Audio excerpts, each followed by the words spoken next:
हज़रत ज़ैद बिन हारिता का मकाम इस्लाम में बहुत बुलंद है।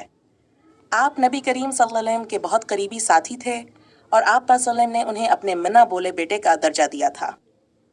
हज़रत ज़ीद को पहले करीश ने ग़ुलाम बना लिया था, लेकिन हुज़ूर सल्लल्लाहु अलैहि वसल्लम ने उन्हें ख़रीद कर आज़ाद किया और अपने ख़ानदान में शामिल किया।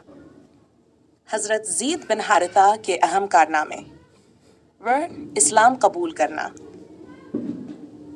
हज़रत ज़ीद बिन हारिसा इन इब्तदाई लोगों में शामिल थे जिन्होंने इस्लाम कबूल किया और नबी करीम सल्लल्लाहु अलैहि वसल्लम पर ईमान लाए। 2. ग़ज़व मोता। हज़रत ज़ीद को रसूलुल्लाह सल्लल्लाहु अलैहि वसल्लम ने इस्लामी लश्कर की क़यादत सौंपी और आप ग़ज़व मोता में इस्लामी लश्कर के सालार थे। ये जंग शाम के इलाके में लड़ी गई थी और इसमें मुसलमानों की तादाद कम थी, मगर हज़रत ज़ीद ने बड़ी बहादुरी से लड़ते हुए अपनी जान का नजराना पेश